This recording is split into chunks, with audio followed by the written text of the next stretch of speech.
지금부터 말한 것 조금 관계가 있습니다. 대의는 우리 민법상 대신한다는 것을 대의라고 생각하면 됩니다.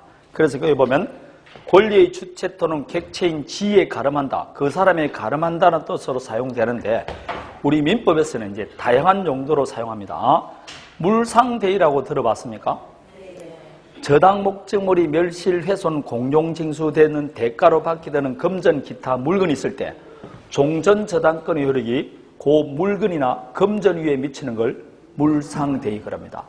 물건 대신 받게 되는 보상금 위에 종전지위를 대체한다. 그게 뭐라고? 대의입니다. 그건 결국 대신한다는 뜻입니다. 거기에 미치는 것이고, 채권자 대의, 이건 나중에 이제 조금 이따 갈 겁니다. 대의 변제 이렇게 말하는데, 그러면 간단하게 채권자 대의라는 말을 한번 살펴봅니다.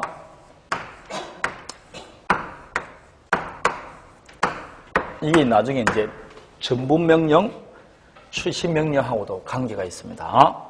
자, 을이 갑에게 돈을 빌려줬습니다. 채무자입니다. 여기 뭐라고? 채권자입니다. 그럴 때 을은 지금 갑에게 1억 받을 채권이 있습니다. 그런데 을은 다시 병에게 돈을 빌렸습니다.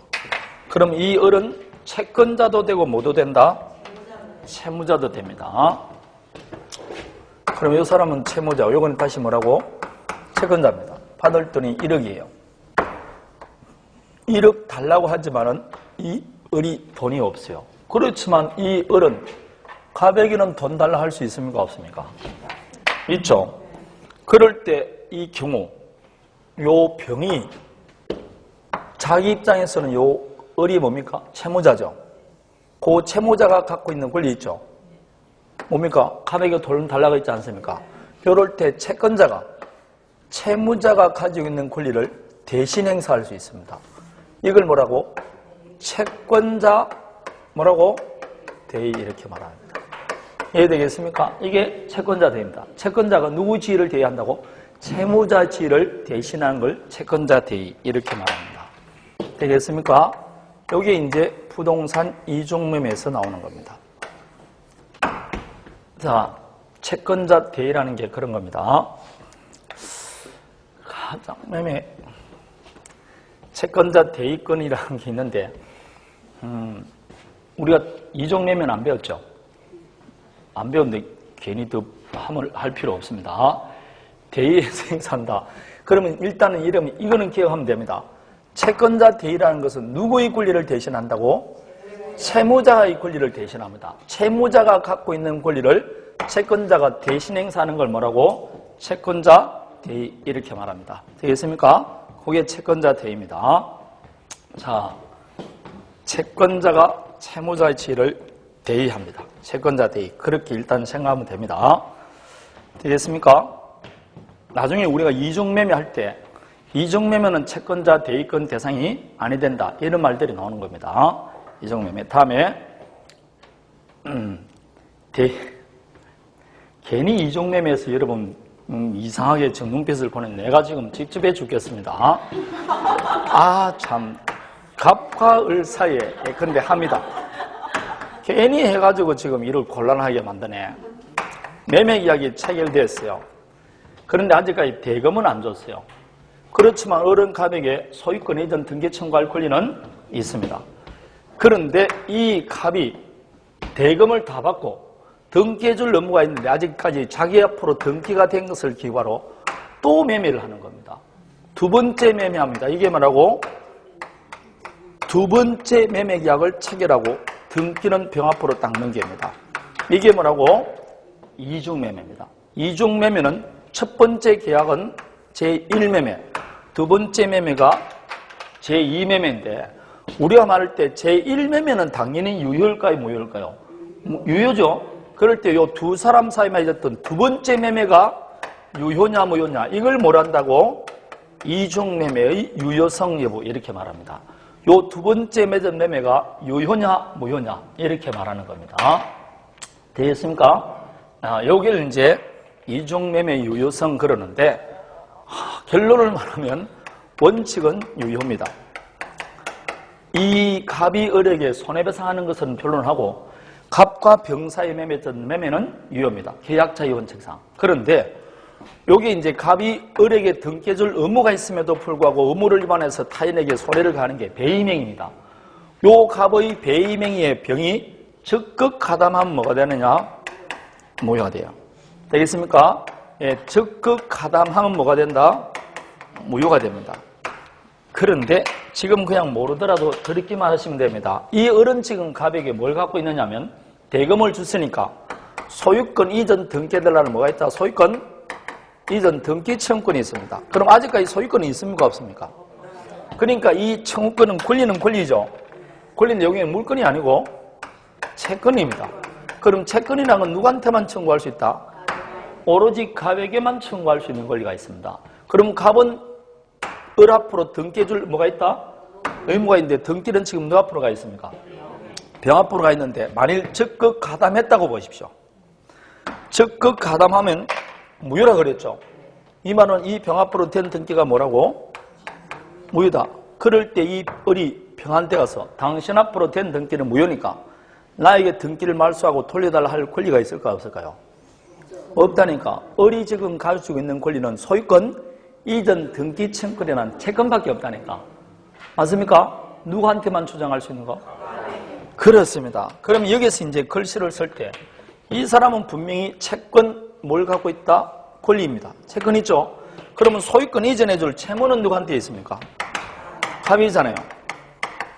그럼 이 경우 병 앞으로 된 등기가 지금 무효 등기죠. 적극 가담했으면. 그럼 이 갑은 빨리 병 앞으로 된 등기를 뭐 해서 말소해서 등기를 회복해서 을에게 돌려줘야 될 거 아닙니까? 그러면 뭘 갖고 있다? 의무를 갖고 있어요. 그럼 이 병은 갑은 병에게 당신과 나 사이의 맺은 매매계가 뭐니까? 이정매매가 뭐니까? 무효니까 말소해달라 할 권리가 있습니까? 없습니까? 있죠. 이거는 말소해줘야 된다, 안 해줘야 된다? 해줄 뭐가 있다? 의무가 있습니다. 그럴 때 이 을은 직접 가서 말소 청구할 수 있습니까? 없습니까? 방금 없다 그랬죠? 그럼 요 을은 갑에게는 빨리 말소하고 나한테 돌려달라 할 수 있습니까? 없습니까? 그럼 갑은 다시 병 앞으로 말소 청구할 수 있다 했죠? 그럼 요 병은, 을은 누구의 권리를? 요 채무자가 갖고 있는 권리를 뭐 할 수 있다? 대신한다고 지금 채권자 대의권하지 않습니까? 대의할 수 있게 없게 있다니까. 그걸 채권자 대의권이라고 합니다. 그럼 어떻게 하느냐? 이 경우 을은 병에게 직접 자기 앞으로 등기 청구할 권리는 없다니까. 을이 갖고 있는 건 채권밖에 없으니까. 그럼 등기부를 보면 갑이 되어 있다가 누구 앞으로 넘어가 있습니까? 병 앞으로 넘어가 있죠. 그럴 때 이 을은 누굴 대신해서? 갑을 대신해서 병 앞으로 된 등기를 만다? 말소를 하는 겁니다. 자기 권리를 행사하는 게 아니고 갑의 권리를 대신 행사한다니까. 채권자 대의권이라고 합니다. 해서 갑 앞으로 등기를 뭐 한 다음에 병 앞으로 된 등기를 말소해서 갑 앞으로 등기를 회복한다니까. 그러고 난 다음에 갑과 병, 을 사이는 뭘 했으니까? 매매했으니까 나에게 매매로 소유권 이전해달라. 이렇게 청구하는 겁니다. 되겠습니까? 이렇게 청구한다니까. 직접은 못한다니까. 왜냐? 직접 할 권리가 없으니까. 이럴 때 채권자가 채무자 권리를 대신할 수 있는 권리, 이걸 채권자 대의권이라고 그래요. 채권자가 채무자의 권리를 대신 행사하는 겁니다. 다음에 대의는 그래서 대신한다는 말입니다. 여기서 이제 대의변제란 말이 나옵니다. 대의변제. 변제에 의한 대의를 말하는데, 자, 조금 전에 을이 갑에게 돈을 빌려준 채권자입니다. 자, 채권자입니다. 채권자인데 예컨대 그냥 빌려준 게 아니고 저당권 설정하고 빌려줬어요. 자, 그런데 갑은 채무자입니다. 이 사람이 뭐라고? 채무자입니다. 그런데 병이 조금 전에 뭘 썼다면 보증을 썼다 그래요. 보증인입니다. 그런데 이 건물에는 정앞으로 2번 저당권이 들어와 있어요. 이 말은 2번 정도 채권을 가지고 있다는 뜻입니다. 되겠습니까? 그런데 이 갑이 돈을 주지 않으니까 이 을이 돈을 달라, 보증인에게 돈 달라 한 겁니다. 그래서 보증인에게 돈 줄 수 있습니까? 없습니까? 보증인이 변제할 수 있습니까? 없습니까? 그래서 변제해 줬다니까. 이 제3취득자하고 똑같은 건데, 이 경우 여러분, 만일 변제를 했었으면 이 의뢰의 채권은 어떻게 된다? 소멸되겠죠. 돈을 다 받았으니까. 그렇지만 병은 갑에게 구상권 행사할 수 있게 없게? 구상권 행사해야 되겠죠. 요렇게 구상권 행사하는데 그 구상권 행사하는 범위 내에서 대신 변제해준 보증인이 누구의 지위를 대신하느냐? 요 채권자 지위를 대신합니다. 변제한 자가, 변제자가 뭐라고? 채권자 지위를 대신합니다. 요거 변제자 대의라고 합니다. 이걸 다시 말하면 변제한 자가 누구의 지위를 대신한다고? 채권자 지위를 대신합니다. 누구 대신 변제한 자가? 채무자 대신 변제한 자가. 그러면 이 경우 이 채권자가 갖고 있는 권리가 누구한테 이전된다고? 병에게 이전됩니다. 그럼 병에게 이전된다는 것은 결국 을이 갖고 있는 권리가 누구한테 이전된다? 그럼 저당권도 누가 가져가게? 병이 가져갑니다. 1번 저당권 가져갑니다. 그럼 나중에 갑이 돈 안 갚죠? 경매 신청합니다. 그럼 누가 먼저 받아간다? 이 보증인이 누구보다? 정보다 돈 먼저 가져갑니다. 그럼 정은 억울하다, 억울 안 하다? 억울 전혀 안 해. 왜냐고? 어차피 만일 보증인이 돈을 안 갚아줬으면 경매에서 누가 먼저 받아간다고? 을이 먼저 받아가니까 자기는 어차피 몇 순위라고? 2순위 했다고. 그러니까 보증인이 대신 돈 갚아주고 지가 채권자가 되는 것과 같아. 마치 채권을 인수한 것과 같아. 이런 걸 뭐라고? 변제한 자가 누구의 지위를 대신한다? 채권자 지위를 대신하죠.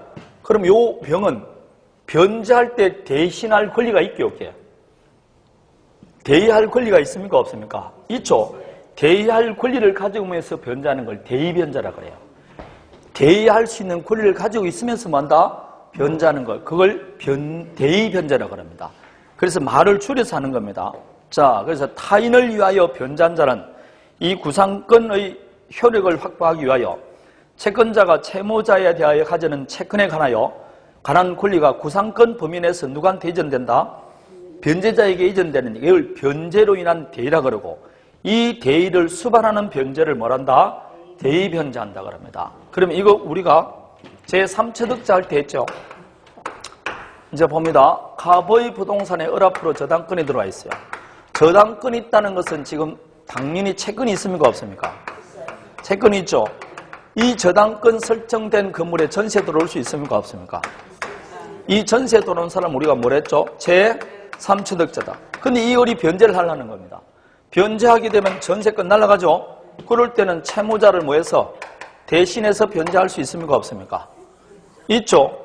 이럴 때 변제할 때는 우리는 무슨 변제한다 그러면 대의변제한다 그래요. 왜 대의변제하느냐? 이렇게 변제하게 되면 을은 병은 갑에게 구상권 행사할 수 있습니까? 없습니까? 돈 달라고 그래야 될까 합니까? 구상권 행사하고 구상권 행사하는 범위 내에서 요 채권자 지위가 누구한테 이전된다고? 병이 이전됩니다. 이 병이 가져간다니까. 그럼 이 변제할 때는 대의할 권한이 있습니까? 없습니까? 변제하면 대의할 권한 있죠? 이렇게 대의할 권한을 가지면서 하는 변제를 무슨 변제라고 한다고? 대의변제한다. 이렇게 말합니다. 되겠습니까? 그럼 이때는 변제하고 나면 1번 저당권을 누가 가져간다? 병이 가져갑니다. 변제한 사람이 채권자 지위를 대신 가져갑니다. 그걸 대의변제, 변제로 인한 대의다. 이렇게 말합니다. 변제했기 때문에 대의하죠. 그걸 변제로 인한 대의를 뭐라고 그런다고? 대의변제한다. 이렇게 말한다니까. 그럼 대의변제한다는 거는 대의할 권한이 있으면서 변제한다. 그게 뭐라고? 대의변제. 이렇게 말합니다. 되겠습니까? 그래서 대의를 수반하는 변제를 대의변제다. 이렇게 말합니다. 그러니까 여러분 만일 저당권 설정된 건물이 내가 뭘 들어왔다? 전세권 들어왔습니다. 근데 만약 경매 실행되면 내 돈 못 받아갈 수가 있겠죠. 예컨대 이 부동산이 충분히 사항 나가고 저당권 선순위 들어오고 내가 2순위로 2억 들어왔어요. 근데 부동산 가격이 일순간 하락하기 때문에 을이 경매를 신청하면 먼저 2억 받아가는데 부동산 가격이 3억 5천밖에 안 나간다. 그럼 나면 1억 5천만 받고 쫓겨나는 겁니다. 그럴 때는 전세권자가 뭐 하면 된다? 대의변제하면 됩니다. 변제함과 동시에 내가 몇 순위 가져간다고? 1순위 저당권을 가져가면 나중에 만약 부동산 가격이 올라가면 경매신청에서 나는 2억 받고 다 나갈 수 있는 겁니다. 이렇게 변제함으로써 채권자치를 대신할 수 있습니다. 이런 대신한 걸 변제한 대의라 그래요. 그 대의를 수반하는 변제를 무슨 변제라고 한다? 대의변제한다. 이렇게 말합니다. 대의변제하는 겁니다. 알겠습니까? 이게 대의변제입니다. 채권자치를 대신합니다. 묘하죠? 2번 저당권이 있더라도 1번 저당권을 가져갑니다. 방금 내가 1번 저당권, 2번 저당권 있죠? 보증인이나 제3취득자가 대의변제하면 그 1번 저당권을 누가 가져간다? 대신 변제한 자가 받아가는 겁니다. 2순위 저당권자는 불만은 없습니다. 어차피 선순위 받아갖고 지가 받아가니까 다른 사람이 받아가든 안 받든 관계가 없는 겁니다. 그래서 대의변제할 수 있습니다.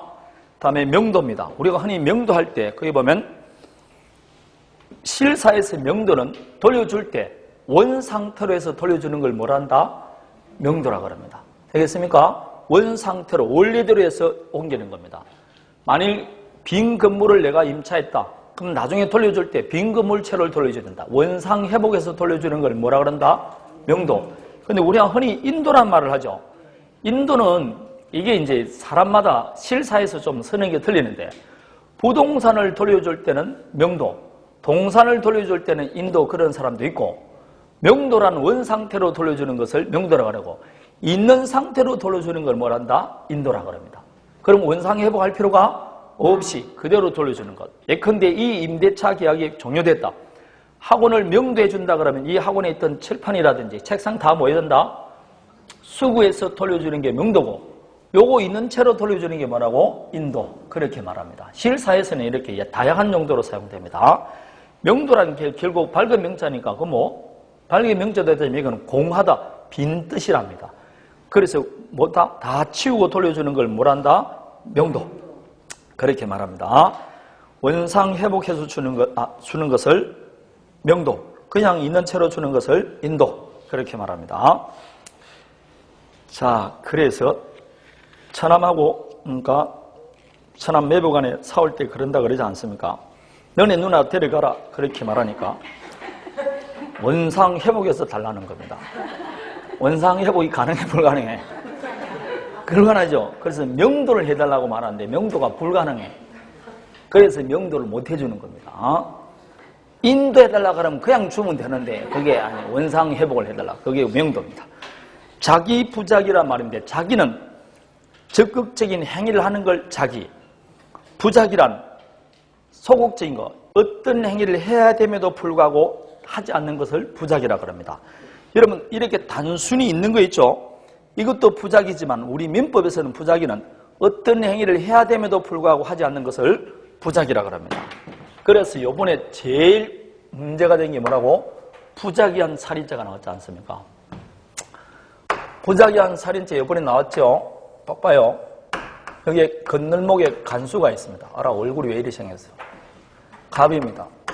지금 기차가 지나갈 때 차단기를 내리는 사람인데 지나가는 사람 얼을 확 밀어서 기차에 치이게 하면 살인죄죠. 지금 내가 적극적인 행위를 했지 않습니까? 이걸 자기라고 합니다. 그런데 지금 기차가 쫑쫑쫑쫑 오고 있습니다. 그런데 차단기를 내려야 되는데 여기 지금 병이 완전히 술이 만취돼서 오고 있는데 이 병이 평소에 갑이 원하던 뭐라고? 원수입니다. 그러면 어떻게 하느냐? 술 취했을 때 차단기를 내려줄 의무가 있음에도 불구하고 가만히 있는 겁니다. 차단기 내려서 안 내렸어요? 안 내렸어요. 가다가 죽었어요. 이것도 살인죄입니다. 어떤 행위를 해야 됨에도 불구하고 행위를 하지 않았을 때 그것도 행위로 봅니다. 그걸 부작위한 행위라 그렇게 말합니다. 되겠습니까? 쉽게 말하면 어떤 행위를 할 의무가 있는데 그 의무를 위반하면서 행위를 안 했을 때 그걸 부작위라고 합니다. 그게 뭐랍니까? 세월호 선장 아닙니까? 세월호 선장이 당연히 그 안에 있던 누구를 대표시켜줘야 됩니까? 손님 성격을 대표시켜줘야 되죠. 안 했지 않습니까? 적극적으로 사람 밀은 건 아니잖아요. 밀은 게 아니고 해야 될 의무를 위반함으로써 가만히 있었죠. 있음으로써 사람의 결과가 죽었으니까 이번에 살인죄가 됐잖아요. 그게 부작위한 살인죄입니다. 어떤 행위를 해야 됨에도 불구하고 하지 않았으니까 그걸 부작위라고 합니다. 그래서 부작위에서 그것도 똑같이 인정해 줍니다. 그래서 채권자가 일정한 행위를 하는 것을 방해하지 않을 것을 용인하는 것도 부작위라는 게 그 뜻입니다. 그래서 여러분 시문이나 보면 부작위한 살인죄가 나올 겁니다. 그게 부작위한 살인죄입니다. 우리나라 부작위한 살인 중에 아주 뭐라고 오래는 옛날 된 판례 중에 뭐가 있냐면 그때는 못 살았기 때문에 형님이 사망을 했습니다. 그래서 논을 가지고 사망했는데 형님의 조카가 어린애가 있어요. 초등학교에 들어가기 전입니다. 형제가 있었어요. 그걸 동생이 뭐라고? 당연히 기를 수밖에 없겠죠. 그 동생이 뭐가 탐이 났냐면 그 논 같은 게 탐이 난 거죠. 그래서 이 애를 데리고 어디 가냐? 아침 일찍 저수지로 갑니다. 그 저수지에 꼴본 졸목길이 이렇게 쭉 길이 나와 있는데 이 저수지를 애를 데려가는 겁니다. 그러면 이게 아침에는 이슬이슬 있기 때문에 굉장히 미끄러워요. 그래서 이 애를 데려갔는데 역시 동생이 먼저 빠진 겁니다. 빠지니까 그 어린애도 불구하고 동생을 건지기 위해서 큰애가 들어왔어요. 다시. 둘 다 사망했어요. 그럼 이 사람이 적극적으로 밀었습니까? 안 밀었죠. 그러나 애가 빠지면 구조할 보호무가 있는데 보호무를 뭐라고? 위반하고 가만히 있었던 겁니다. 이게 부작위한 살인죄입니다. 되겠습니까? 적극적인 행위를 한 게 아니고 일정한 행위를 했어야 됨에도 불구하고 행위를 안 했을 때 그때는 의미를 주는 겁니다. 부작위한 살인죄입니다. 적극적인 행위만 해야만 되는 게 아닙니다. 시효라는 것은 일정한 사실 상태가 계속될 때 그 사실 상태가 진실관계와 부합하느냐와 관계없이 그 사실관계에 따라 법률 효과를 인정해 주는 것을 시효라 그런다. 제가 공부할 때는 시효는 뭐라 그랬죠? 시간이 주는 효력이라 했습니다. 그래서 갑이 지금 권리가 없어요. 없는데 지금 권리를 뭐한다? 행사합니다. 그럼 우리가 이 세계 갑에게 권리가 있는지 없는지 알 수가 없지만 지금 있는 양 뭘 한다고? 행사를 하죠. 일정 기간 행사하면 그 사람에게 권리가 있는 것으로 효과를 인정해 줍니다. 즉 갑에게 권리를 뭐 해준다? 발생시켜 줍니다. 누가 와서 해준다고? 시간이 와서. 이렇게 발생시켜 주는 것이고 지금 갑이 권리가 있어요. 그런데 행사를 안 하는 겁니다. 우리가 봤을 때는 이놈에게 권리가 있는지 없는지 모르지만 행사를 안 하죠. 오랜 동안 안 하면 그 사람에게 권리가 없는 것을 우리는 발생을 시켜줍니다. 권리를 뭐 해준다? 소멸시키는 겁니다. 없는 것으로 취급해 주는 겁니다. 누가 와서? 이렇게 시간은 어떤 상태가 계속되면 그게 진실된 권리 상태와 일치하는지 아닌지 관계가 없이 그 사실 상태를 존중해서 그대로 효과를 뭐라고? 인정시켜 줍니다. 그걸 시효라 이렇게 말합니다. 발생시키는 시간의 여력을 지독시효, 소멸시키는 시간의 여력을 소멸시효 이렇게 말합니다. 이게 시효입니다. 다음에 밑에 보면 제척기간이 있죠. 요거 우리가 공부했었을 겁니다. 제척기간은 법의 일정한 행위를 했을 때 권리를 줍니다. 그 권리를 줌과 동시에 그 권리를 행사하라고 권리 행사 기간을 따로 정해줍니다. 그걸 뭐란다? 제척기간 그렇게 말합니다. 자, 점유가 침탈당하면 침탈당한 날로부터 몇 년 내 하라 되어 있습니까? 1년 내 반환 청구하라고 그랬습니다. 이 말은 만일 점유자가 점유를 뭐 당하면 침탈당하면 반환 청구할 수 있는 권리를 준다니까 그 권리를 주는데 그 권리를 몇 년 내 행사라고? 1년 내 행사라고 법에 딱 정해준다니까 요게 권리 행사 기간입니다. 그 권리를 행사할 기간을 뭐라고 한다? 제척기간 이렇게 말합니다. 그래서 아주 유식하게 말하면 권리 존속기간입니다. 점유물 반환 청구권이라는 권리 존속기간이 1년이다 이 말입니다. 제척기간이 1년이라는 게 그 뜻입니다. 다음에 선관주의 의무가 있습니다. 이것도 얼마 전에 했습니다. 선량한 관리자의 주의라고 그랬죠.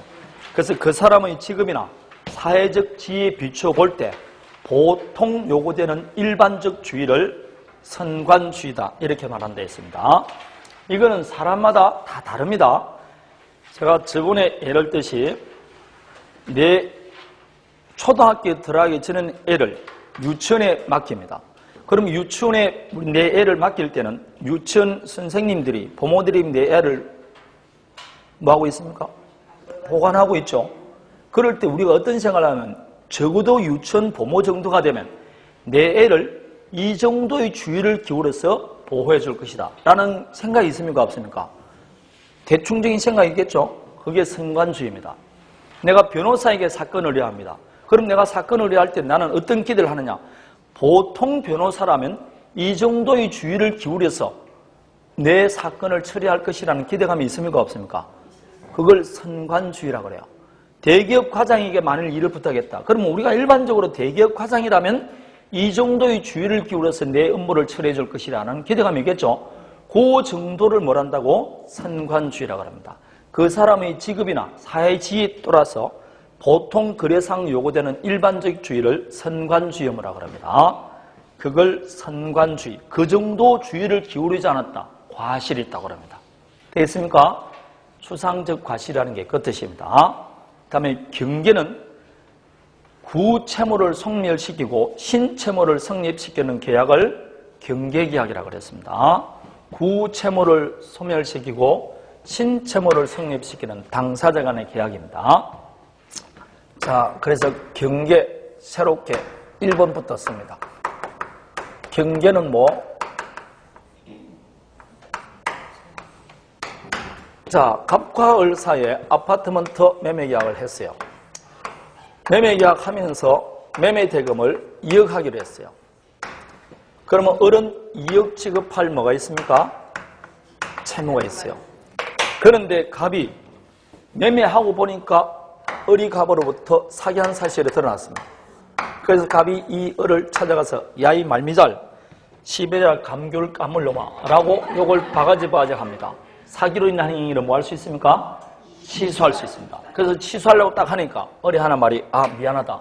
내가 그때 잠시 단생을 하고 있었다. 너에게 정말 미안하다. 내가 이 부동산을 4억에 매수해 주겠다는 겁니다. 실제로 이 금액은 아무리 나왔자 3억 정도밖에 안 나옵니다. 근데 지금 을이 얼마에 매수해 주겠다는 겁니까? 4억에 매수해 줬다고 합니다. 그럼 갑이 한참 욕하다가 갑자기 좀 찝찝해지죠?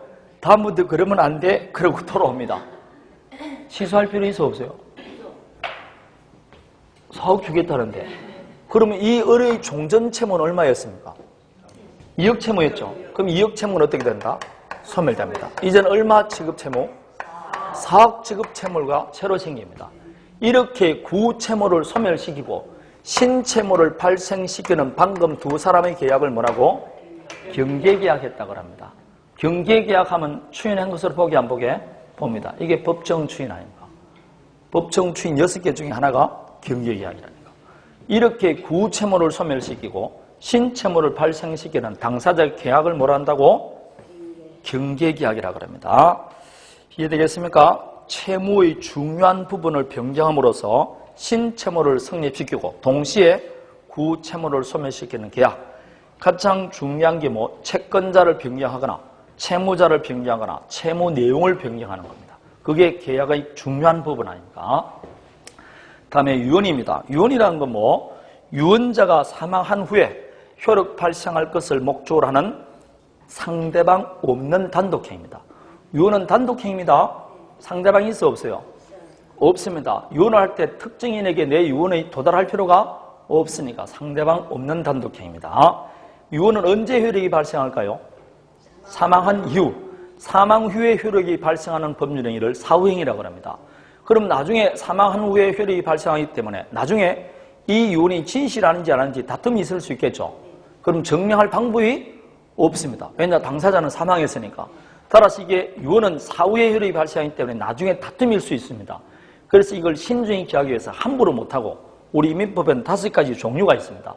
그 종류 중 하나를 하지 않으면 유언으로 인정해주지 않습니다. 그래서 일정한 방식을 갖춰야만 효력이 발생하니까 유언은 요식행위입니다. 불요식에 하는 거 뭐라고? 요식행위입니다. 그래서 큰아들아 이 아파트는 너 가지고 그거는 유언이 아닙니다. 그건 부탁의 말씀입니다.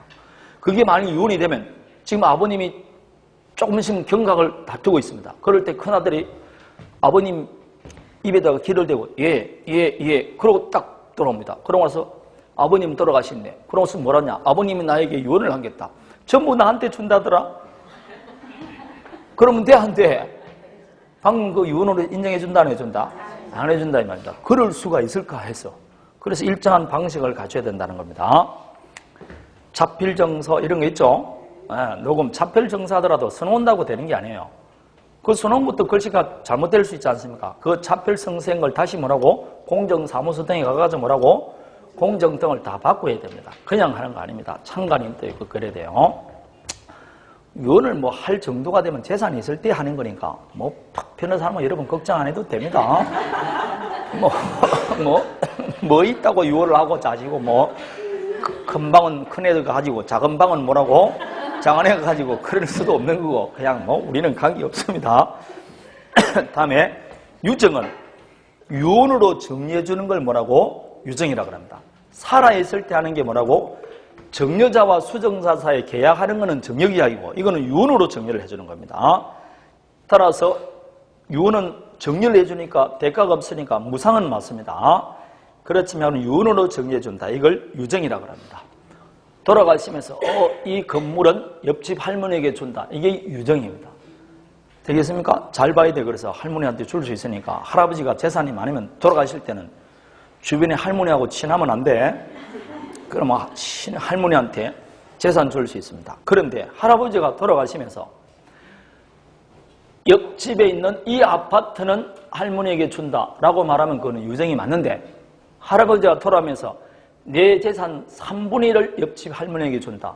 그럼 그건 포괄유정이라고 합니다. 특정한 물건을 주는 게 아니고 재산 전부나 일정 비율을 주는 걸 뭐라고? 포괄유정이라고 합니다. 3분의 1을 주겠다는 동 이렇게 말하는 겁니다. 이렇게 되면 그 할머니는 상속인하고 같이 취급합니다. 따라서 이때는 뭐 할 필요도 없이 등기 없이 바로 물건이 변동됩니다. 따라서 요거는 상속과 같이 취급하기 때문에 포괄유정은 187조입니다. 등기 없이 바로 물건이 변동됩니다. 뭐와 같이 취급한다고? 상속. 따라서 내 재산 3분의 1을 준다 했을 때는 그때는 채권, 채무 다 가져갑니다. 뭐도 가져간다고? 채무도 가져갑니다. 채무도 3분의 1을 가져갑니다. 뭐와 같이 취급한다고? 상속인하고 따고 취급합니다. 그게 포괄유정입니다. 내 재산 얼마 아니면 내 재산 전부 이렇게 나오는 겁니다. 특정 재산이 아니고. 다음에 물건의 추구표가 되어 있는데 추구표는 그게 뜻이 누가 물건을 소지하고 있든 간에 현재 소유자에게 그 권리를 주장할 수 있는 것을 추구표가 있다 이렇게 말합니다. 자, 이게 이제 우리 시험에는 유치권에서 나오는 것인데 저당권하고 유치권에서 만일 갑이 소유권이 있습니다. 근데 을이 지금 뭐 했다? 절취했어요. 절취는 누가 했다고? 을이. 근데 이걸 다시 처분해서 병에게, 병이 다시 정에게 했습니다. 그럴 때 이 소유권은 절취한 을에게만 내 소유권을 주장하는 게 아니고 내 물건 소지가 누구 소지에 있든 간에 그 물건 소지자에게 내 소유권 주장할 수 있게 없게 있다. 이런 물건이 갖고 있는 효력을 뭐라고? 물건의 추구표가 합니다. 물건은 무슨 효력이 있다? 추구표가 있습니다. 그 이야기입니다. 거기 밑에 나와 있지 않습니까? 물건을 지금 누가 소유하든 간에 그 권리를 주장할 수 있는 물건의 효력을 뭐라고? 추구표가 있다고 합니다. 되겠습니까? 그래서 물건의 객체인 물건이 누구 수정에 들어가더라도 그 소재를 추급해서 권리를 주장할 수 있는 효력을 추구표라고 합니다. 그래서 봅니다. 갑의 아파트먼트에 을이 저당권을 설정했습니다. 저당권 설정된 건물이 매매가 됐어요. 매매가 돼서 병이 소유권을 취득했습니다. 그럼 이 매매 대금의 물상대위성이 인정될까 안 될까요? 물상대위란 것은 이 매매 대금에도 저당권자가 우선 변제받아갈 수 있을까 없을까요? 예? 매매 대금에는 물상대위성이 인정된다 안 된다? 안 됩니다. 왜 안 되느냐? 저당권은 뭐가 있다? 추구표가 있습니다. 추구표가 있다는 것은 지금 저당 목적물이 누구 소유였습니까? 갑 소유였다가 을 앞으로 저당권이 설정됐죠. 다시 누구 앞으로 넘어갔습니까? 병에게, 다시 정에게 매매됐다 했을 때 나중에 갑이 변제해주지 않으면 이 저당권자는 현재 소재를 추적해서 정이 소유하고 있죠. 이 소유하는 물건에 대해서 저당권 실행할 수 있습니까? 없습니까? 여러분이 다른 사람에게 아파트 저당권 설정하고 돈 빌려줬어. 근데 그 아파트가 계속 매매돼서 드디어 내 변제가 되는데 돈 안 줍니다. 그럼 현재 그 아파트에 가서 내 저당권 실행 못합니까? 해 안 해? 그럼 방금 안 한다고 틀렸잖아. 하잖아. 물건은 저당권도 물건이죠. 물건은 어떤 효력이 있냐면 그 물건 소재가 누구에 있든 간에 내 권리를 행사할 수 있는 힘이 있다니까. 추적해서 권리를 주장할 수 있습니다. 그걸 추구표가 있다니까. 추적한다는 게 그 뜻입니다. 누구 소중에 있는지 끝까지 가서 그 소유하는 사람에게 내 권리를 주장할 수 있어요. 그게 추구표가 있습니다. 그럼 추구표가 있다는 것은 나중에 이 정의 앞으로 된 물건을 경매 신청할 수 있습니까? 없습니까? 그럼 이때 경락되고 나오면 내가 우선 변제 받아갈 수 있잖아. 근데 무슨 물상대위가 됩니까? 추구표가 있을 때는 물상대위가 인정되지 않는 겁니다. 왜냐? 나중에 권리를 행사할 수 있으니까. 그래서 권리를 행사할 수 없을 때 그때 물상대위가 인정됩니다. 그래서 물건은 뭐가 있다? 추구표가 있습니다. 누구 수증했든지 관계없이 자기 권리를 주장할 수 있습니다. 자, 별채권이라는 게 나옵니다. 별채권은 자, 갑이 지금 건물이 있습니다. 토지도 있고 자동차도 있어요. 그런데 을, 병, 정, 무 이런 사람이 돈을 빌려줬습니다. 근데 총 채권이 얼마냐? 3억, 2억, 3억, 2억, 총 10억입니다. 근데 이 부동산, 갑이 갖고 있는 재산을 다 합쳐봤자 5억밖에 안 됩니다. 그럼 뭐가 갖고 있는 자산이 채무가 있습니다. 어느 게 초과됩니까? 채무 초과입니다. 이럴 때는 다 갚아줄 수 없죠? 그럴 때는 갑은 무슨 신청한다? 파산 신청합니다. 그럼 뭐가 된다? 파산이 됩니다. 그럼 파산이 되면 그때부터는 이 갑은 소유자지만 자기가 재산을 처리 못합니다. 파산 관제인이 나타납니다. 그리고 채무자가 갖고 있던 모든 재산을 재단을 구성합니다. 이게 파산 재단입니다. 이 재단은 뭐 하느냐? 누구한테 돈 나눠주려고 그런다고? 채권자에게 돈 나눠주려고 재산을 만드는 겁니다. 그럼 요 파산 재단에 가입된 요 채무자 재산은 채권자에게 나눠주는데 어떻게 나눠주냐? 채권 가격에 비례해서 평등하게 배당해 줍니다. 먼저 준 사람, 낮게 준 사람 관계가 없이 그냥 채권 가격에 비례해서 배당합니다. 채권 가격이 비례해 줍니다. 채권이 많으면 많아 받고 적으면 적게 받는다니까. 이렇게 비례해서 배당해 줍니다. 자, 그런데 요 무는 세 번째, 네 번째 돈을 빌려줬지만 요 건물에다가 저당권을 딱 설정했어요.